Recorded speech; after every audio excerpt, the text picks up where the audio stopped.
आज डे 7 है हमारा स्मार्ट मनी कॉन्सेप्ट सीखने का। ओके, डे 7 है स्मार्ट मनी कॉन्सेप्ट सीखने का और मेंटरशिप क्लासेस का।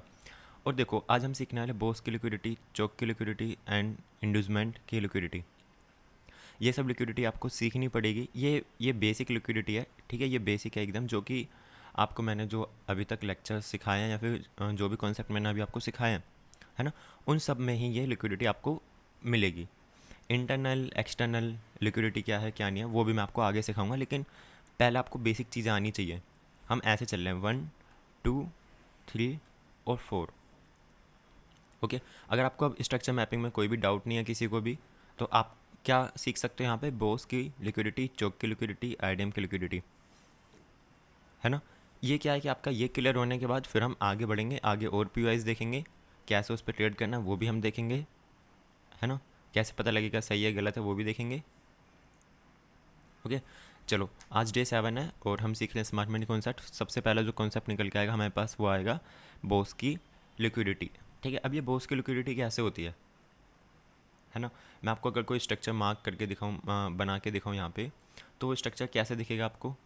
Just like this. देखो, मेरी मार्केट क्या कर रही है? ऊपर की साइड जा रही है, ऊपर की साइड जा रही है, ठीक है।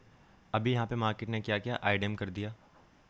देखो, ये बिल्कुल भी स्ट्रक्चर मैपिंग में किसी का डाउट नहीं होना चाहिए। मैंने आपको ऑलरेडी बहुत सारे डाउट क्लियर भी किए हैं, और होंगे वो भी कर देंगे, ठीक है। पूछ लेना बाद में। यहाँ पे क्या हुआ? आईडीएम हो गया, हाई हाई कन्फर्म, मतलब बोस है यहाँ पे।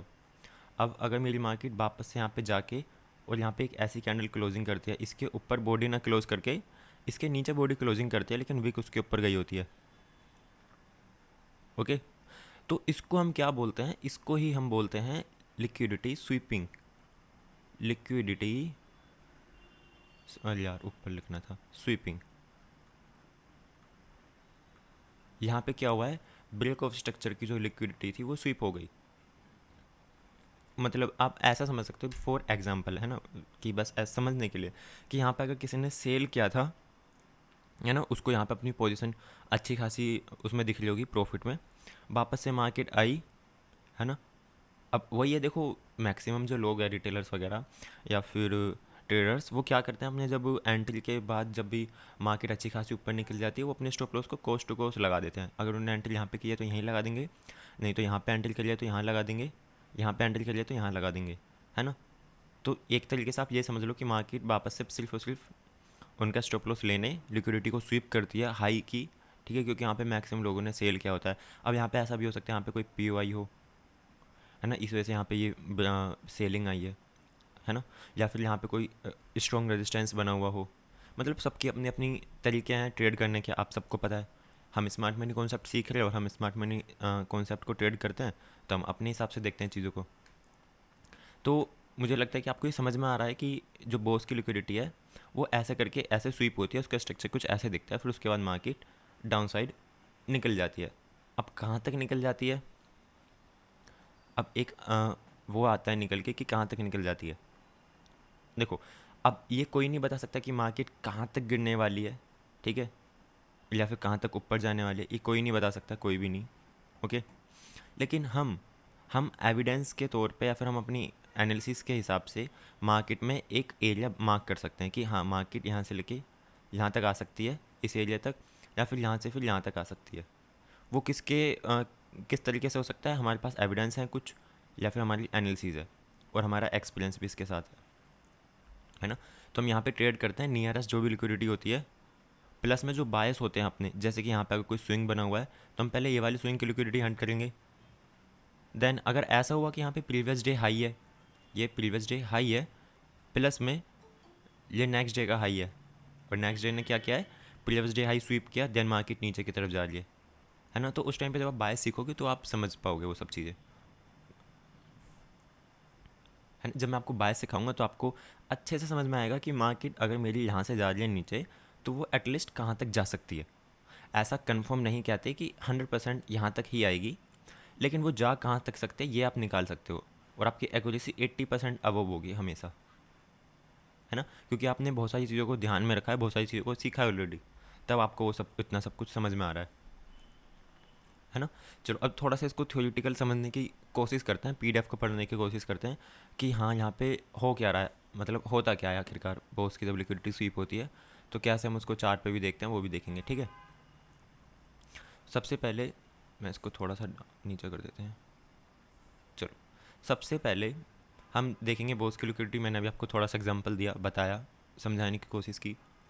बोस की लिक्विडिटी मतलब ब्रेक ऑफ स्ट्रक्चर की लिक्विडिटी, ठीक है। अब जिसको भी नहीं पता बोस क्या था, ब्रेक ऑफ स्ट्रक्चर, जैसे कि मैंने आपको सिखाया ही है, ब्रेक ऑफ स्ट्रक्चर की लिक्विडिटी स्वीप होना, स्वीप होना। स्वीप का मतलब वही है कि कैंडल ने वहाँ पे क्लोजिंग नहीं दी, ठीक है, उसको स्वीप किया लिक्विडिटी को, बोस की लिक्विडिटी को स्वीप किया। अब यहाँ पे टाइम फ्रेम की भी मैंने आपको मतलब कुछ बात बताई थी, शायद वो आपने सुनी नहीं। अब बोस की लिक्विडिटी तो देखो 5 मिनट में भी स्वीप हो सकती है, 15 मिनट में भी हो सकती है, 30 मिनट में भी, 1 आवर में भी, ओके, और 2 आवर में भी बिल्कुल हो सकती है, और उससे बड़े टाइम फ्रेम पे भी हो सकती है। लेकिन फिर उसके बड़े टाइम फ्रेम इंटरडे ट्रेडिंग करने के लिए तो पॉसिबल ही नहीं है ना। इंटरडे ट्रेडिंग करना है तो छोटे टाइम फ्रेम पे रहना ही पड़ेगा, ओके। अब ये जो ब्रेक स्ट्रक्चर की लिक्विडिटी स्वीप हुई है, मिनिमम अगर आपको देखो उस पर जो एंट्री लेने हैं वो भी मैं आपको बताऊंगा, तो उस पर अगर आपको एक वैलिड ब्रेक स्ट्रक्चर स्वीप होते हुए देखना है तो वो आप देखोगे 30 मिनट का ब्रेक स्ट्रक्चर स्वीप होते हुए, 30 मिनट का सिर्फ और सिर्फ। ज़्यादा ऊपर जाओगे वो भी वैलिड है, लेकिन फिर वहाँ पे आपका ट्रेड ज़्यादा लंबे टाइम तक रन करेगा, और शायद आपका जो ट्रेड बने वो भी बहुत ज़्यादा टाइम में बनेगा, ठीक है। तो वहाँ पे ये सब चीज़ आएंगी निकल के। अब देखो हमें कब से कम चाहिए कितना, 30 मिनट का टाइम फ्रेम, कम से कम 30 मिनट की बॉस की लिक्विडिटी स्वीप होनी चाहिए, है ना। 30 मिनट का ब्रेक ऑफ स्ट्रक्चर होना ज़रूरी है, ठीक है, 30 मिनट का ब्रेक ऑफ स्ट्रक्चर होना ज़रूरी है। और उसके साथ ध्यान रखना है, अब देखो मैंने आपको बताया कि 30 मिनट की अगर ब्रेक ऑफ स्ट्रक्चर की लिक्विडिटी, ठीक है, 30 मिनट की ब्रेक ऑफ स्ट्रक्चर की लिक्विडिटी क्या हो रही है, स्वीप हो रही है। अब क्या आप इतना सा ये कॉन्सेप्ट सीखने के बाद डायरेक्टली ट्रेड करने के लिए बैठ जाओगे? नहीं, ये गलत हो जाएगा फिर पूरा का पूरा। आपके पास ये सिर्फ बेसिक नॉलेज आ चुकी है, जो कि एक जिसको भी स्मार्ट मनी कॉन्सेप्ट आते हैं उस सब के पास है, उन सब के पास है ना, उन सब के पास है। तो आपको क्या चीज़ें ध्यान में रखनी है वो देखो यहाँ पे, और उसके साथ ध्यान रखना है क्या, बायस आपके होने चाहिए। मतलब आपका अगर अगर देखो bullish break of structure sweep हुआ है ना, तो मार्केट कहाँ पे जाएगी, नीचे जाएगी। तो आपका जो बायस है वो आपके साथ होना चाहिए, है ना, आपके फेवर में होना चाहिए, मतलब आपकी डायरेक्शन में, मैंने लिखा भी है बायस आपके होने चाहिए, मतलब आपकी डायरेक्शन में, है ना। ये नहीं है कि आपका जो बायस है वो ऊपर जाने के लिए बोल रहा है, मार्केट को ऊपर जाएगा, नीचे एक ओडा ब्लॉक पड़ा था क्योंकि हाई टाइम फ्रेम पे मार्केट ऊपर जाने वाली है, और आप लोग बस वो छोटी मोटी बात ही ध्यान में रखते हुए और ट्रेड कर रहे हो डाउन साइड के लिए, वो चीज़ें गलत हो जाएंगी फिर, है ना। मतलब आपके डायरेक्शन में होना चाहिए, जैसे कि बुलिश ब्रेक स्ट्रक्चर स्वीप होगा, बायस डाउन साइड का होना चाहिए।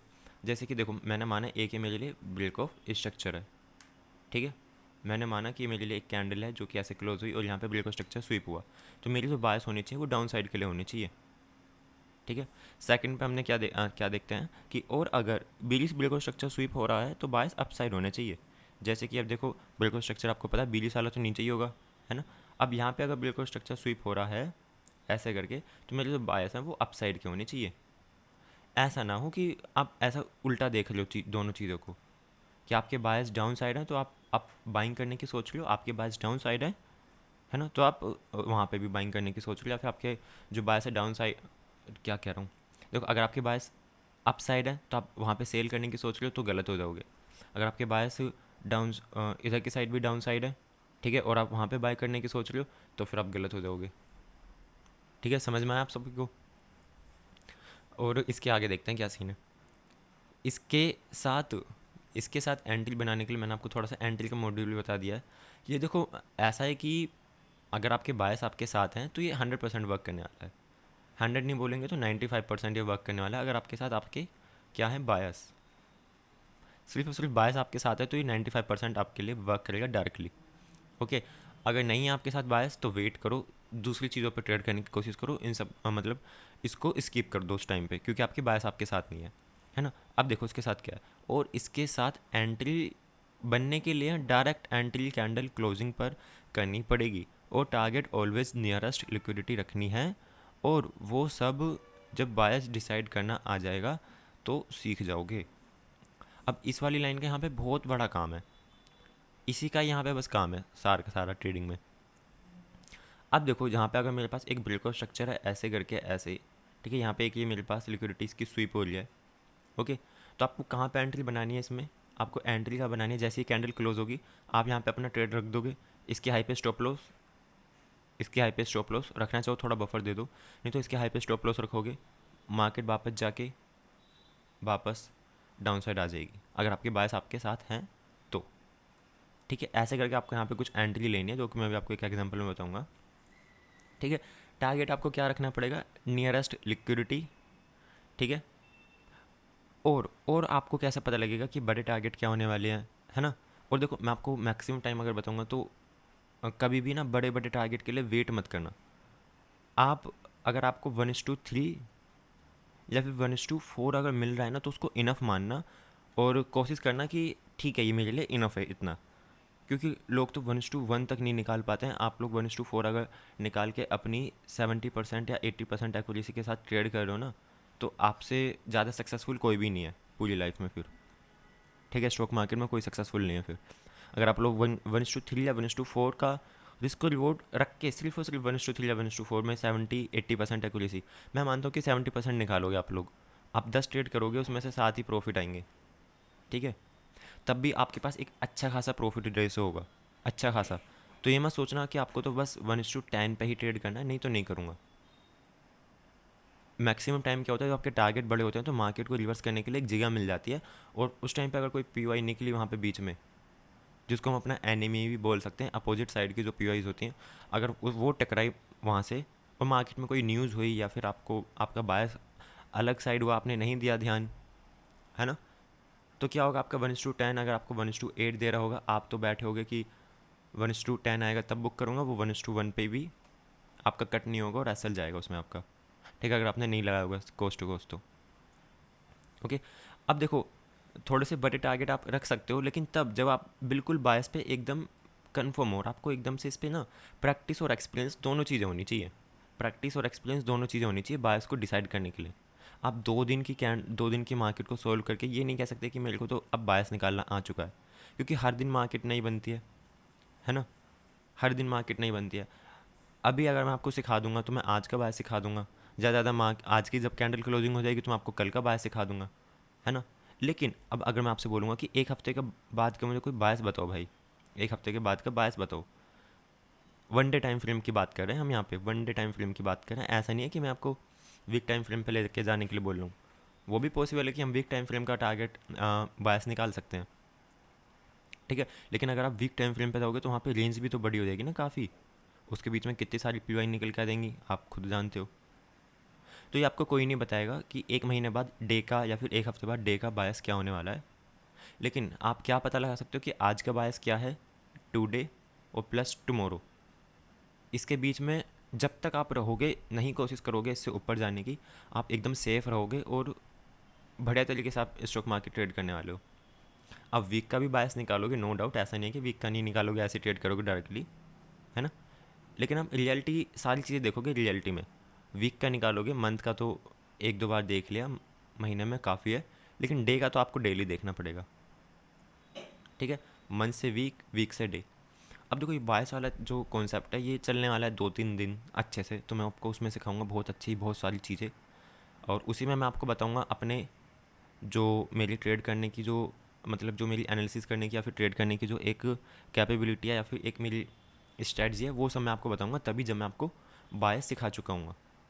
ऐसा अगर मैं आपको बता दूंगा तो आपको समझ में कुछ नहीं आने वाला है, टाइम वेस्ट होगा आपका भी और मेरा भी। ओके, अब आगे चलते हैं, थोड़ा सा एग्जाम्पल देख लेते हैं। एग्जाम्पल नहीं देखेंगे तो कुछ समझ में नहीं आएंगी चीज़ें। यहाँ पे देखो, यहाँ पे देखो ब्रिज जो बायस है, देखो minimum time frame 30 minute, minimum time frame 30 minute होना चाहिए। एक कंडीशन फुलफिल हो गई यहाँ पे, एक कंडीशन फुलफिल हो गई, जो मेरा बायस था वो भी down side, down side, okay. Plus में यहाँ पे क्या हो रहा है, यहाँ पे एक आईडीएम हो गया, यहाँ पे एक आईडीएम हो गया, है ना। देखो ये इसके ऊपर कैंडल क्लोजिंग, यहाँ पे आईडीएम हुआ, ये एक हायर हाई ब्रेकआउट स्ट्रक्चर हुआ, ब्रेकआउट स्ट्रक्चर इस वाली कैंडल ने यहाँ पे स्वीप किया, जैसे ही ये वाली कैंडल ने नीचे क्लोजिंग दी, आपके यहाँ पे एंट्री बन गई, आपने स्टॉप लॉस बिना कुछ सोचे समझे इसको रखा, और यहाँ पे आपका 1:4 या पता नहीं कितना, ये 1:4 है 1:5 है, शायद 1 2 3 कुछ 4 के आसपास तो है ही है, ये तो कंफर्म है कि 4 के आसपास है ये। आपका जो ट्रेड है वो 1:4 आपको इजीली देके चला गया। ये नंबर भूल जाओ देखना, ये नंबर कुछ मैटर नहीं करते हैं, ठीक है, ये नंबर कुछ मैटर नहीं करते हैं। आपको ध्यान रखना है अपने रिस्क और रिवॉर्ड पे, अपने रिस्क मैनेजमेंट पे और अपनी स्ट्रेटजी पे। बस शुरू में इतना ध्यान रखना है, जब आपके पास एक अच्छी कैपिटल बिल्ड हो जाएगी ना, तब आपको ये सब ध्यान रखने की भी कुछ खास ज़रूरत नहीं है। बस कंसिस्टेंसी के साथ ट्रेड करो रिस्क मैनेजमेंट करके, बस इतना इतना भी इतना काफ़ी है 1-2 साल बाद। ओके, अब देखो हमने एक क्या देख लिया, एक बुलिश बिल्कुल स्ट्रक्चर स्वीप होते हुए देख लिया, कैसे एंट्री करनी है वो भी मैंने आपको बताया बहुत अच्छे से, बहुत इजी लैंग्वेज में सिखाने की कोशिश की है। ओके, और भी देखो यहाँ पे, और ये देखो कि मैंने जो टारगेट थे वो क्यों रखे, जो मेरे टारगेट थे वो क्या रखे हैं। बिल्कुल स्ट्रक्चर की लिक्विडिटी यहाँ पे स्वीप हुई है, तो नियरेस्ट जो मेरी लिक्विडिटी थी स्विंग लो की, वो ये थी। पहली क्या हो गया, यहाँ पे स्विंग लो की लिक्विडिटी थी मेरे पास, स्विंग लो प्लस में यहाँ पे क्या बननी है, इक्वल लो, यहाँ पे इक्वल लो की भी लिक्विडिटी थी। तो मार्केट को यहाँ पे लगभग लगभग आना ही था क्योंकि बायस डाउन साइड है, इक्वल लो की लिक्विडिटी है, ठीक है, इक्वल लो की लिक्विडिटी है, प्लस में स्विंग लो है। 2 एविडेंस, बायस हमारा डाउन साइड है, 3 एविडेंस, बिल्कुल स्ट्रक्चर स्वीप हुआ है, 4 एविडेंस, है ना। आपको एविडेंस ही तो बस ढूंढने हैं अपनी डायरेक्शन में, एविडेंस ही तो आपको ढूंढने हैं बस। इतना ढूंढने लग जाओगे तो आपका काम हो गया फिर, है ना। अब चलो, अब दूसरा एग्जांपल देखते हैं कि एक बारी जब मार्केट बीलिश ब्रेकआउट स्ट्रक्चर स्वीप करते हैं तो कैसा सीन बनता है। यहाँ पे देखो मिनिमम टाइम फ्रेम 30 मिनट है, ये निफ्टी 50 का है, मैंने इसलिए रख लिया दोनों, ताकि मतलब दोनों चीज़ों में समझ में आना चाहिए ना, ऐसा नहीं है कि मैं सिर्फ आपको गोल्ड ही करके दिखा रहा हूँ, वो भी चीज़ है ना। ध्यान में रखो। अब ये किसी के मन में डाउट ना रह जाए गलती से भी कि भाई ये क्या फोरेक्स में काम करेगी, या ये क्या इंडियन मार्केट में काम करेगी, या फिर ये क्या सिर्फ क्रिप्टो में काम करेगी, या फिर ये क्या सिर्फ गोल्ड में काम कर। भाई ये सब कन्फ्यूज़न आपके दिमाग में नहीं रहनी चाहिए। बस कैंडल्स जहाँ पे बननी है वहाँ पे ये सब चीज़ें काम करेंगी। ओके, जहाँ पे भी कैंडल्स बन रही हैं, जहाँ पे भी वॉल्यूम है, वहाँ पे ये सब चीज़ें काम करेंगी। आप USD INR में ट्रेड करोगे वहाँ पे नहीं काम करेंगी, क्योंकि वहाँ पे तो वॉल्यूम ही नहीं है ना, वहाँ पे तो वॉल्यूम ही नहीं है, इसीलिए बस USD INR में फोरेक्स पेयर है एक, अगर आपको नहीं पता तो। ओके, और उसको ट्रेड करना इलीगल भी है बहुत ज़्यादा, इंडिया में अगर आप रहते हो तो। ओके, समझ में आया होगा आई होप आपको अभी ये सब चीज़ें, और भी मैं आपको सिखाने वाला हूँ आगे चीज़ें।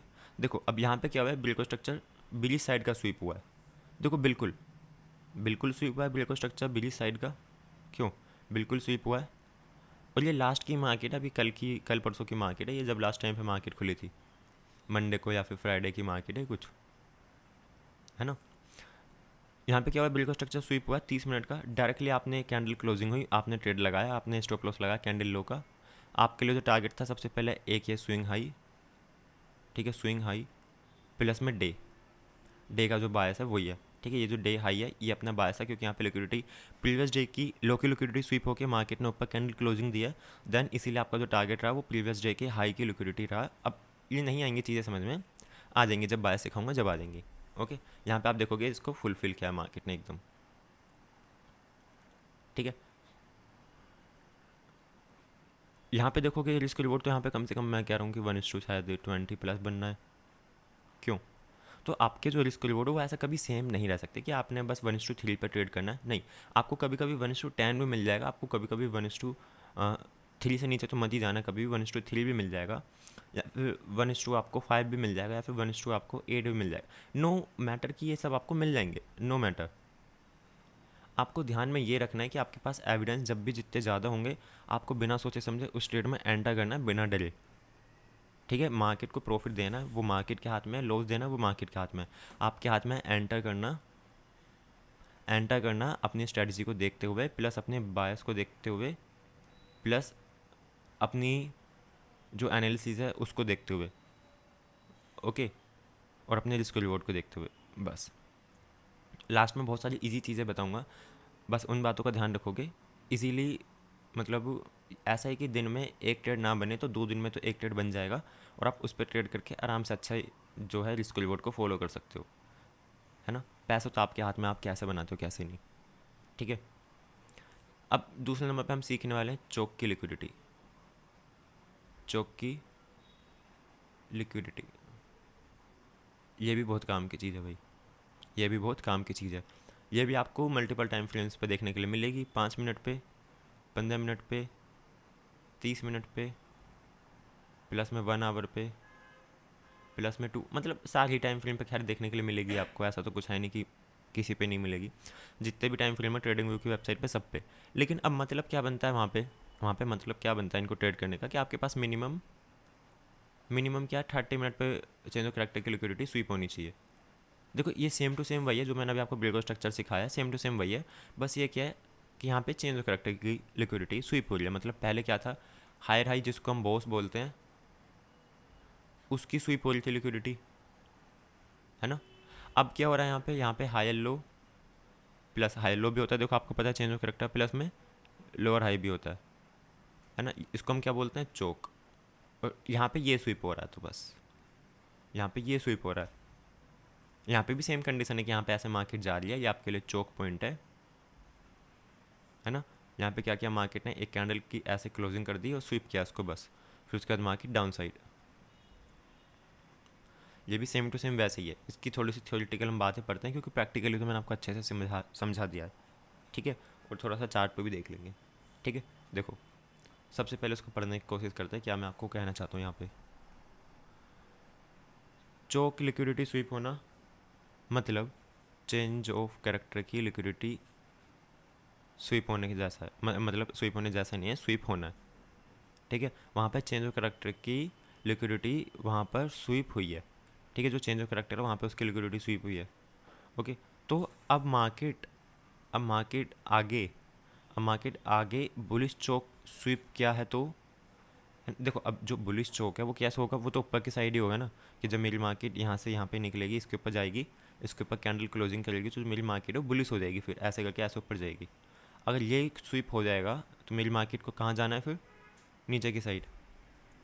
मार्केट बोलो प्राइस बोलो एक ही बात है, ठीक है। मेरे प्राइस को कहाँ जाना है, नीचे की साइड जाना है ना। और बुलिश चोक स्वीप किया है तो उसके अपोजिट मतलब नीचे जाएगी, मतलब नीचे जाएगी मार्केट। और बेरिश चोक स्वीप हुआ है तो मार्केट बुलिश जाएगी। जैसे कि अगर ये वाला जो मेरे पास चोक एक पॉइंट निकल के आता है ऐसे, तो अगर मेरी मार्केट ऐसे करके ऐसे नीचे आती है, इसके नीचे बॉडी क्लोजिंग देती है ना। और अगर इसके नीचे बॉडी क्लोजिंग नहीं देती है तो क्या हो जाएगा, स्वीप हो जाएगा भाई। मार्केट क्या करेगी, ऊपर की साइड जाएगी, मतलब नीचे जा रही थी और फिर ऊपर जा रही है चोक को स्वीप करके, तो अपोजिट डायरेक्शन में जाती है। ब्रेको स्ट्रक्चर में भी अपोजिट डायरेक्शन में जाएगी स्वीप करके, ऊपर जा रही है तो नीचे जाएगी, नीचे जा रही है तो ऊपर जाएगी, है ना। चोक स्वीप हुआ है तो मार्केट बुलिश जाएगी। इसमें ध्यान क्या रखना है, इसमें ध्यान क्या रखना है आपको, ये चीज़ आपको समझ में आनी चाहिए सारी। इसमें ध्यान क्या रखना है, क्या चीज़ें देख के आपको ट्रेड करना है। ध्यान क्या रखना है, जो सबसे पहले बायस आपके साइड होने चाहिए। ये आपके लिए पॉइंट नंबर 1 निकल के आता है कि आपके लिए आपके बायस आपकी साइड होने चाहिए, ठीक है। ऐसा नहीं है कि आप बायस के अगेंस्ट में कभी भी ट्रेड करोगे तो गलत ही पाओगे अपने आप को हमेशा। मिनिमम टाइम फ्रेम कितना होना चाहिए भाई, 30 मिनट होना चाहिए। इससे नीचे अगर करते हो आपको ट्रेड तो मिल जाएंगे दिन में 2, या दिन में हर दिन एक मिल जाएगा, अलग अलग पेयर में जब देखोगे तो हर दिन एक मिल जाएगा। लेकिन प्रोबेबिलिटी क्या हो जाएगी उसकी, कम हो जाएगी चलने की। जहाँ आपको 2 दिन में एक ट्रेड मिलेगा या 3 दिन में एक ट्रेड मिलेगा सिर्फ चोक की लिक्विडिटी स्वीपिंग पे, है ना, वहाँ पे आपकी एक्यूरेसी 80% आ जाएगी, है ना। लेकिन जब आप छोटे टाइम फ्रेम पर ट्रेड करोगे तो आपकी एक्यूरेसी डिक्रीज़ होकर 50% या 40% या फिर 30% भी जा सकती है, कम तो कितनी भी हो सकती है ना। इस पर भी डायरेक्ट एंट्री बनेगी आफ्टर कैंडल क्लोजिंग, इस पे भी जो है अपनी डायरेक्ट एंट्री बनेगी आफ्टर कैंडल क्लोजिंग। जैसे कि मैंने अभी आपको बिल्कुल स्ट्रक्चर में बताया, सेम टू सेम वही है। मैं आपको चीज़ें ना बिल्कुल भी दूसरे लोगों की तरह ऐसे डिफ़िकल्ट तरीके से नहीं सिखाना चाहता कुछ भी, है ना। कुछ भी डिफ़िकल्ट तरीके से नहीं सिखाना चाहता, है ना। आपने जब मेरे पर ट्रस्ट किया, आप मेरे से सीखना चाहते हो, तो मैं आपको सारी चीज़ें एकदम इजी लैंग्वेज में सिखाने की कोशिश करता हूँ और समझाने की कोशिश करता हूँ एकदम। बहुत कॉम्प्लिकेटेड तरीके से भी सिखाई जा सकते हैं चीज़ें, लेकिन उसको समझने में आपको बहुत टाइम लगेगा फिर, है ना। अब देखो यहाँ पे हम एग्जांपल देखेंगे, उससे पहले हम देख लेते हैं एक बारी। इस पर भी डायरेक्शन, इस पर भी आपकी जो डायरेक्ट एंट्री बनेगी कैंडल क्लोजिंग पे। Okay okay. टारगेट क्या रहेगा? टारगेट के लिए यूज़ करेंगे बायस प्लस नियरेस्ट लिक्विडिटी। देखो ये तो कंफर्म है कि बायस आपका होना चाहिए, और बायस ही आपके पास एंट्री का वो बनेगा, जरिया, एक एक एक एविडेंस बनेगा। बायस ही आपके लिए टारगेट का वो बनेगा, point of view. Nearest liquidity आपको मार्क करनी पड़ेगी, क्योंकि नियरेस्ट जो लिक्विडिटी होती है मार्केट उसको स्वीप करने 100% जाती है। ठीक है, ये मार्केट का नेचर होता है, ऐसा ट्रैप करते हुए चलना है लोगों को। मतलब वही की स्विंग की जो लिक्विडिटी पड़ी होती है, स्विंग हाई लो पे जो लोग बाय सेल करते हैं, उनको थोड़ा सा बाहर निकालते हुए चलती रहती है मार्केट। ओके, तो वो सब चीज़ें आप सीखोगे जब आपको एक्सपीरियंस होगा। ओके, जब आपको बायस निकालना आ जाएगा ना, तो ये सब आपको बिल्कुल बच्चों का खेल लगेगा एकदम। देखो, बिलिस चोक लिक्विडिटी एग्जांपल देख लेते हैं एक बार। जो बिलिस चोक है वो कैसे स्वीप होता है? देखो, बिल्कुल स्ट्रक्चर हो गया यहाँ पे, बिल्कुल स्ट्रक्चर हो गया। ये पॉइंट क्या हो गया मेरे लिए? High low. हाई लो क्या बना भाई? 30 मिनट का क्या बना? 30 मिनट का change of character. Change of character sweep हो गया यहाँ पे। जूम करेंगे इसको, और अगर हो पाएगा तो। अरे यार, जूम नहीं कर पाएंगे हम इसको क्योंकि हो नहीं पाएगा, और कोई बात नहीं, इसको हम फुल स्क्रीन करने की कोशिश करते हैं। ये देखो, इस जिस भी कैंडल ने हमारी लिक्विडिटी स्वीप कर लिया, आपने डायरेक्टली उस पर एंट्री बनाई, आपने डायरेक्टली उस पर एंट्री बनाई है। ओके, एंट्री बनाती है, आपने स्टॉप लॉस रखा कैंडल लो का, और आपका जो भी टारगेट था, मतलब ये वाला डे हाई, प्रीवियस में वाली लिक्विडिटी है, ये तो एक वैलिड स्विंग है नहीं, क्योंकि इसने प्रीवियस लो की, प्रीवियस हाई की जो लिक्विडिटी स्वीप नहीं की है। ठीक है, एक ये मेरे पास एक ये वैलिड स्विंग निकल के आता है, तो आपके ये वाले टारगेट और ये वाला भी एक स्विंग हाई है, तो ये भी आपके लिए टारगेट बन सकते हैं। ये सब तो देखो बायस पे डिपेंड करता है कि आप कितना बड़ा टारगेट अपने लिए अचीव कर पाते हो। यहाँ पे क्या लगता है आपको, ये 1:20 है? क्या ये 1:20 या फिर ये 1:3 है? नो, नहीं है। ये क्या है? ये लगभग होगा कुछ 6 या फिर 7। चलो, ये होगा मिनिमम 1:6 होगा ये, है ना? तो कभी भी ये नहीं हो सकता कि आपके लिए रिस्क रिवॉर्ड हमेशा सेम ही रहेगा। 1:20 भी हो सकता है, 1:3 भी हो सकता है, 1:6 भी हो सकता है। ठीक है, एक चीज़ को पकड़ के मत बैठो कभी भी। जहाँ चीज़ों को बिल्कुल पकड़ के बैठ जाओगे कि नहीं बस यही करना है, यही करना है, यही करना है, तो आप फिर वहाँ पे मतलब फिर वहाँ पे आपको मार्केट गलत साबित करेगी हर बारी। ओके, हर जगह आपको 1:20 नहीं मिलेगा, हर जगह आपको 1:3 नहीं मिलेगा, हर जगह आपको 1:6 नहीं मिलेगा। ठीक है, तो आपके, और एक और बात ध्यान में रखना, मैं आगे आपको वैसे बताऊंगा वो सारी चीज़ें। जब भी आपको ट्रेड रखना है ना, जब भी आपको ट्रेड रखना है, आप ट्रेड करोगे, बढ़िया बात है, ट्रेड करोगे, लेकिन आपको हमेशा शुरू में अपने टारगेट छोटे ही रखने हैं। बेशक से आप उसके बाद उसको और बड़ा कर दो, उससे मैटर नहीं करती चीज़ें, लेकिन शुरू में अगर आपने अपना टारगेट छोटा नहीं रखा और आपने डायरेक्टली बहुत बड़ा टारगेट रखने की कोशिश करी, तो आप उसके साथ साथ जो आपकी साइकोलॉजी, आप उसमें फंस जाओगे कि मेरा टारगेट तो सिर्फ आधा ही आया है या फिर आधे से ऊपर ही आया है। आप बहुत गंदा फंसोगे इस चीज़ में, क्योंकि आपका पूरा टारगेट तो आ नहीं पा रहा है, और आप छोटा टारगेट कभी रख ही नहीं पा रहे हो, है ना? आपका यहाँ पे 1:3 बनना है आराम से, लेकिन आपको पता है कि मार्केट यहाँ तक आएगी, आपने सीख लिया अच्छे से, और मार्केट वहाँ तक नहीं पहुँची किसी भी चीज़ की वजह से, या फिर कोई न्यूज़ वगैरह की वजह से आपका ट्रेड रिवर्स हो गया। अगर ऐसा 3-4 बार हुआ आपके साथ, ऐसा अगर 3-4 बार हुआ, तो फिर आप डीमोटिवेट हो जाओगे तुरंत ही। तो टारगेट हमेशा शुरू में छोटे रखते हैं, उसके बाद फिर आप उनको बड़ा कर सकते हो स्टॉप लॉस को मैनेज करते हुए, है ना? अब यार, मैंने ऊपर भी बिलीस लिखा हुआ है और नीचे भी बिलीस लिखा हुआ है। अरे नहीं यार, ये ना थोड़ा गलत हो गया। एक सेकेंड, इसको हम चेंज कर दें। B B don't I S H bullish. Okay, देखो ध्यान से, अब कोई दिक्कत नहीं है।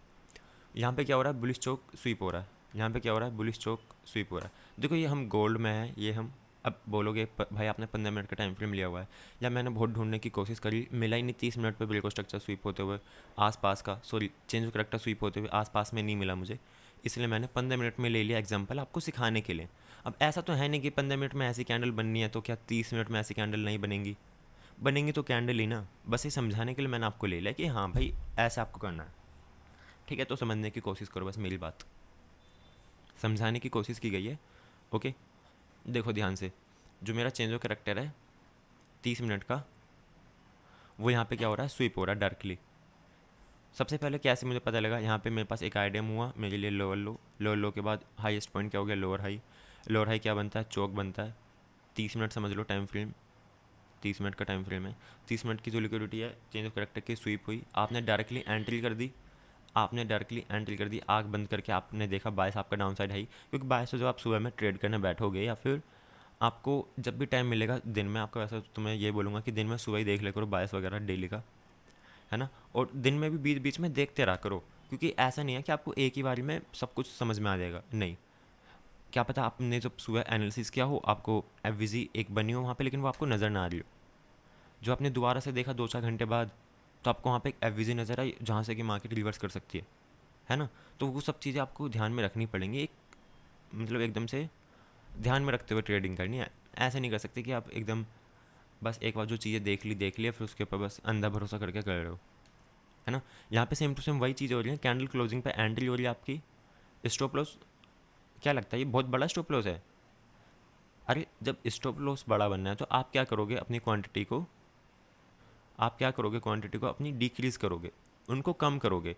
अगर आप 0.05 लोट से काम करते हो, ट्रेडिंग करते हो, तो आप उसको 0.02 लोट में शिफ्ट कर दोगे, क्योंकि वहाँ पे आपका स्टॉप लॉस थोड़ा सा बड़ा बनना है, जो कि आपके रिस्क मैनेजमेंट को फॉलो नहीं करेगा। अब यहाँ पे आपको $10 का लॉस होने वाला था, यहाँ पे भी आपको $10 का ही लॉस होगा, है ना। तो ऐसे ऐसे मैनेज करते हैं, ये भी मैं आपको सिखा दूंगा, चलो ट्रेड मैनेज करना भी सिखा देंगे आगे चल के। वही यहाँ पे कॉन्सेप्ट निकल के आता है, इक्वल लो के यहाँ पे प्रीवियस में लिक्विडिटी पड़ी हुई है, यहाँ पे आना ही है, और प्लस में यहाँ पे स्विंग लो की भी लिक्विडिटी है। ओके, साथ ही साथ में क्या है, प्रीवियस में स्विंग लो की लिक्विडिटी भी है यहाँ पे, तो इसीलिए हमारा ये वाला जो पॉइंट है ये मेरे लिए एक टारगेट जैसा काम किया। नो डाउट कि मार्केट इसके बाद बहुत नीचे गई है, हमें उस चीज़ से कोई फ़र्क नहीं पड़ना चाहिए, हमारे टारगेट आ गए, बात ख़त्म, ट्रेड से एग्जिट कर दो चुपचाप से, प्रॉफिट आपने बना लिया है, ठीक है। अब इसके बाद, अरे यार आईडीएम नहीं लिखा मैंने, चलो कोई बात नहीं। मैंने अभी आपको क्या सिखा दिया, ब्रेको स्ट्रक्चर की लिक्विडिटी सिखा दी है, चौक की लिक्विडिटी मैंने आपको सिखा दी है, आईडीएम की हम सीख लेंगे, ठीक है, कल सीख लेंगे, आईडीएम के साथ और भी लिक्विडिटीज़ सीख लेंगे, ओके। आईडीएम के साथ और भी लिक्विडिटी सीख लेंगे, है ना, क्योंकि आईडीएम की लिक्विडिटी ना उतनी काम की है नहीं, बेमतलब में लोगों ने फालतू का एक वो बना रखा है कि ये वो, ओके। आईडीएम की लिक्विडिटी बस काम में जब आती है कि जो हमारा इंड्यूसमेंट है ना, जो हमारा इंड्यूसमेंट है वो खुद में एक लिक्विडिटी होती है, वो खुद में एक लिक्विडिटी होती है मार्केट को फंसाने के लिए, प्राइस को बुलाने के लिए, है ना। तो ये मैं आपको अलग तरीके से सिखाने वाला हूँ, ये नहीं बताऊँगा कि मार्केट ऐसा करेगी तो ऐसे होगा, नहीं। इसको सीखने के लिए आपको थोड़ा सा एक्स्ट्रा माइंड यूज़ करना पड़ेगा। जैसे बोस है, चोक है, ये तो थ्योरेटिकल वर्क करते हैं, एकदम प्रैक्टिकली भी वर्क करते हैं, ठीक है। बायस वगैरह निकाल के साथ चलोगे तो ये आपके लिए बहुत बड़े रहेंगे, लेकिन इंड्यूसमेंट अलग तरीके से काम करता है, यहाँ पे हम इसको अलग अलग टाइम फ्रेम में शिफ्ट करके देखते हैं, तो वो सारी चीज़ें हैं यहाँ पे इंड्यूसमेंट के साथ, वो हम सीखेंगे जब मैं लिक्विडिटी में आपको सिखा रहा हूँ सारी की सारी, पीओएस सिखा रहा हूँ, और जब मैं आपको एंट्री सिखा रहा हूँ एक बढ़िया स्ट्रेटजी और अच्छे से एकदम मैनेज करना, तो आप सीखोगे ये वाला आईडीएम की लिक्विडिटी को एकदम ईजी लैंग्वेज में, ओके। अभी मैं आपके डाउट्स पूछता हूँ, उससे पहले मैं रिकॉर्डिंग ऑफ कर देता हूँ।